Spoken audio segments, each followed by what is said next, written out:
Procrastination, eventually starting to study, panicking up until the exam, failing the exam. Do you want to keep failing?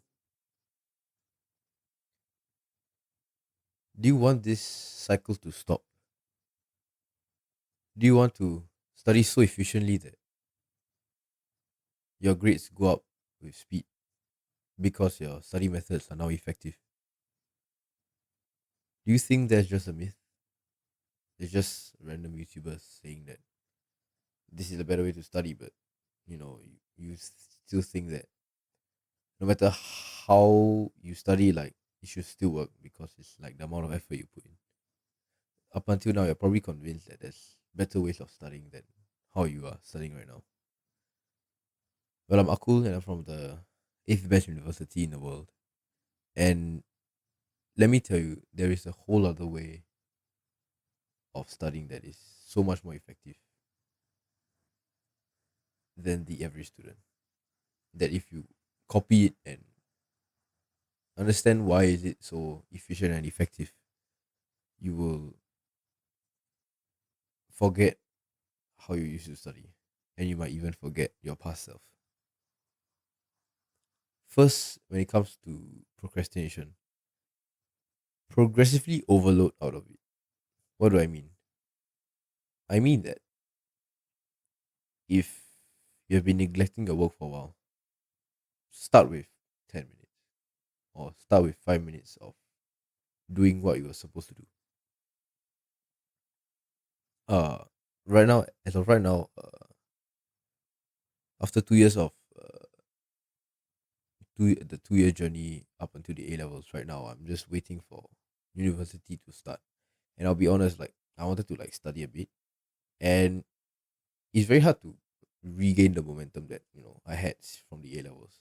So what I did was to progressively overload up to it.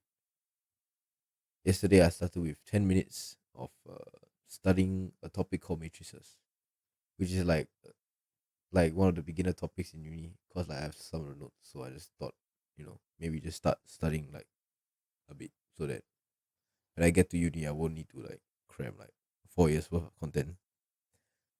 So I started with 10 minutes yesterday. Today I'm starting with 15, and tomorrow I'll start with 20 minutes. That will eventually lead up to 1 hour in the span of a few weeks, maybe 1 week, 1 or 2 weeks. And as of right now, how I feel, I don't really feel that I'm procrastinating because I'm getting a sense of like, okay, I've done 10 minutes yesterday, 15 minutes today, 20 minutes tomorrow. And it's not just about the time I spent on it, it's also the fact that I'm using my effective study methods because the methods won't change, right? Like, of course, it might take more effort to do a study method that's more effective, but it's not that much. It's not by that much, and it will feel easier if you are spending less time on it.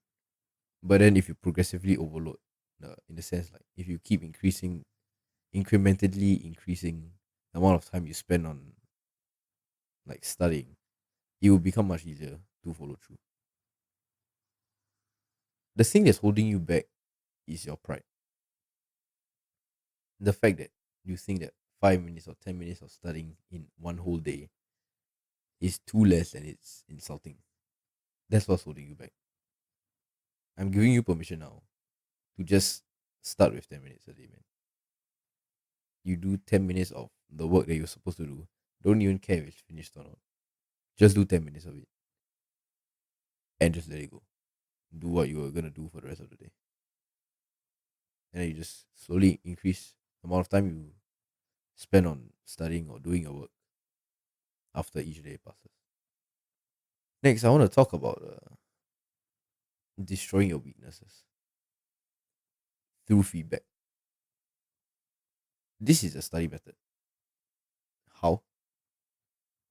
Because you're studying, first of all, you're studying what you're weak at, and you are actively getting knowledge that will reduce your weaknesses or destroy your weaknesses.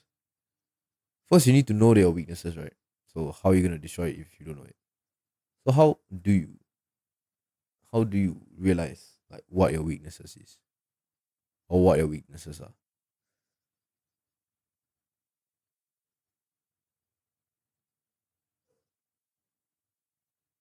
The truth is that you know you know what your weakness is. It's the thing that is the that one topic or one chapter that you keep avoiding. Or it might be a weakness, it might be a chapter that you don't avoid, but you know you're just bad at it.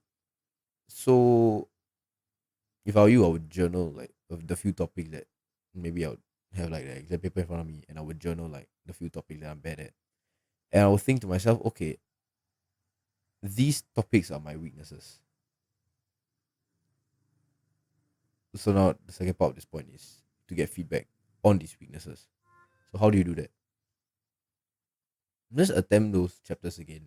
Attempt as many questions as you can in your practice exam papers. Look at those the questions from those topics and just do them without thinking. And then you go to a teacher for help. Or you can go to someone like a very smart senior of yours if you don't like your teacher and just ask for feedback. And usually you will find that it's just one or two like fundamental mistakes that you missed out, and it kind of messes up your whole thinking of the subject. And honestly, getting feedback is just the best thing because you are aware of what you were not aware before. And that is a study method. It is not reflection because you are learning something new. You should think of getting feedback and destroying your weaknesses as studying itself. You should actively do it a lot, not like at the end of like 10 practice papers. You should do it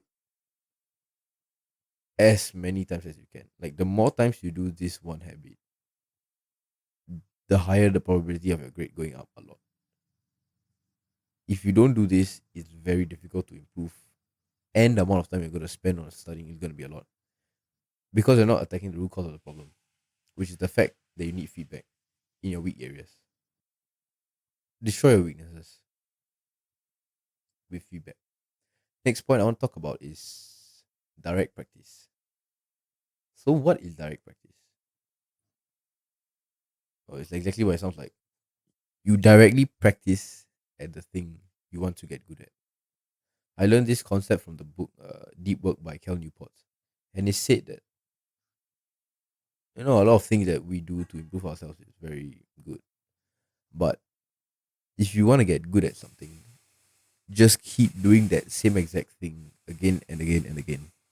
And in our context of the exam, what is it? It's the exam paper. So just keep doing exam papers, and that is one thing that will really help you.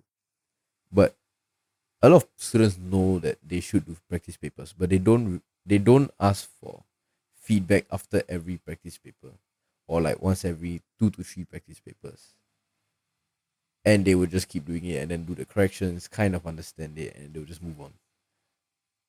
You should, as what I said earlier in the earlier point, ask for feedback as much as possible. The feedback is the growth. The feedback is part of the studying. A lot of students don't ask for feedback enough because they just find it awkward, or they just find it they find that there's too much friction to ask their teacher for help. Some do, but not in a frequency where they improve a lot. They might improve a bit, a fair amount. Yes, it's good. But if you wanna improve a lot, keep asking for feedback you're like as if it becomes like a routine nature. Like you look at a teacher and be like, Tuesday afternoon, and then they'll be like, yeah, sure, again, yeah, sure, again and again and again. Because the feedback, 1 hour of 1 hour of getting critical feedback from your teacher on your weak areas that really helps you is worth 5 hours. 5 hours of studying, man. So just think of it like this: if you want to study 5 hours in 1 hour, get feedback from your teachers, because the amount of knowledge that you gain in that 1 hour will be as much knowledge as you might gain in 5 hours, or maybe not. Maybe you might not be able to gain that knowledge in the like 5 hours of your own studying in the first place. So just get feedback. It's like having a multiplier on your time. That being said, you have to have something to ask feedback about. So that's where I really recommend you keep doing the direct practice, like I said before, and destroying your weaknesses, finding out what your weaknesses is. And to find out what your weaknesses is, you have to keep trying again and again and again. Next, I want to talk about tracking. What is tracking? So as of right now, I've talked about doing exam papers, understanding what your weaknesses is.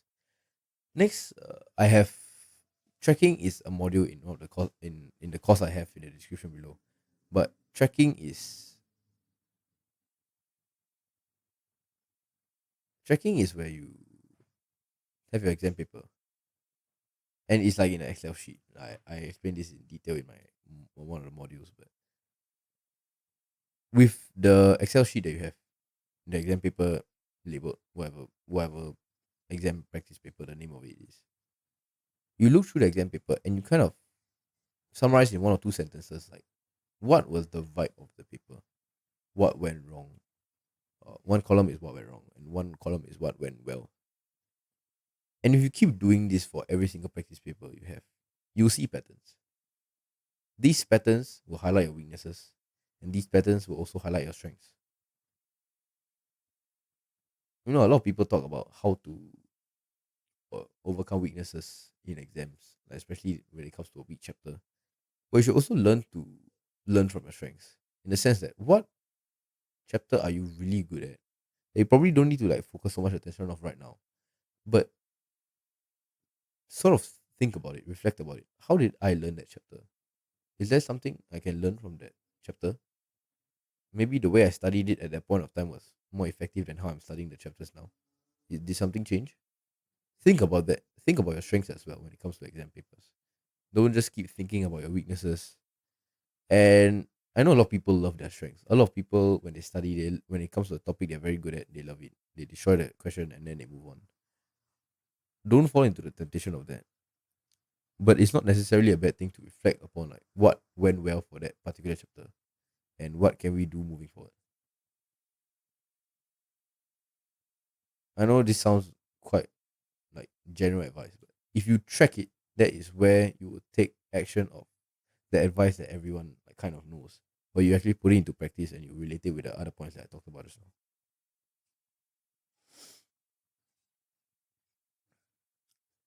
Next, after all that, the earlier part of this video was really to talk about the more practical things that you can do. Now I want to talk about the things that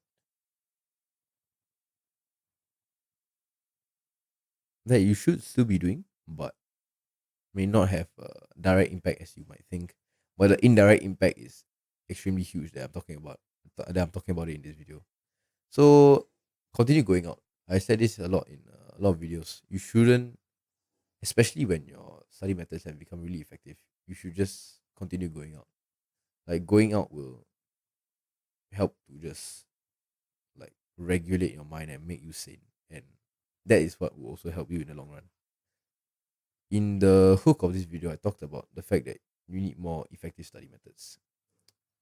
What are they? And how can you make it so efficient and all this? Diet is an important part. You might think I'm wasting your time, but I'm being very extremely serious. Eat less carbs in the morning.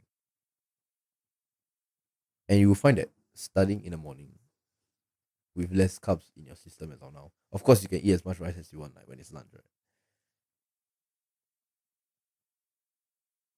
When it comes to effective and efficient study methods, you have to realize that the biggest factor in a study method being effective is leverage. How much leverage can you get for each hour that you spend studying? Eat less carbs in the morning. That is extremely good leverage because it's scientifically proven that when you eat carbs, your brain slows down because some of the energy in your body has to be used to like digesting the carbs, and so it will take away less energy from your brain in like cognitive tasks. So what should you eat in the morning? Because like you might still feel hungry, right? The best thing I found is eggs. Eating like three, four, five eggs. I don't know however much you think is excessive, but whatever you're comfortable with. Three eggs, usually most people are okay with that. I recommend four. Just eat like three, four eggs in the morning. Because eggs has, at least for me, whenever I eat eggs, I don't feel hungry. Because it's a lot of eggs. Think about it, like four eggs. And I usually have it boiled. Nothing wrong with like having it in an omelette, but whatever the fuck. Just eat the boiled, right? 4 boiled eggs doesn't make me hungry because it's still like a lot of food. But I don't get like overly full from eating like 4 boiled eggs. You might be different. You might maybe for you might not be eggs. It can be anything really. Just don't let it be carbs because your brain will be more sharp if you eat less carbs in the morning, and then combine that with what I talked about, progressively overloading and studying with the intention of having destroying your weaknesses and having direct practice along with feedback for each step that you take. That is how you're going to have so much leverage in your study methods that what you're doing becomes effective and efficient. To summarize, that's about it honestly for this video.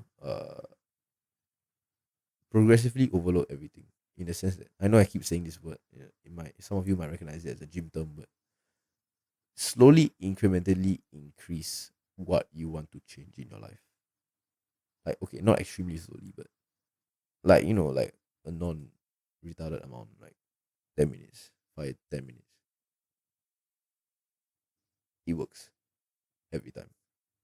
Don't let your ego block it. Don't start with 1 hour and like slack on it. Literally start with 5 10 minutes. I'm not ashamed for telling you that I only studied 10 minutes yesterday because today will be 15, tomorrow will be 20, 25. In next week I'll be studying hours. Next or like in the following weeks I'll be studying for hours. And the things I'm studying is like content that is after like the A levels. It's like uni level math. And that's not like because I'm like, oh, I'm the greatest or whatever the fuck. It's because it's just it was based on something that was slow at first. Like it was slowly incremented, increasingly. It's not that hard if you start for like 5 10 minutes. And that's the message that I want to bring across to you in this video. Cheers.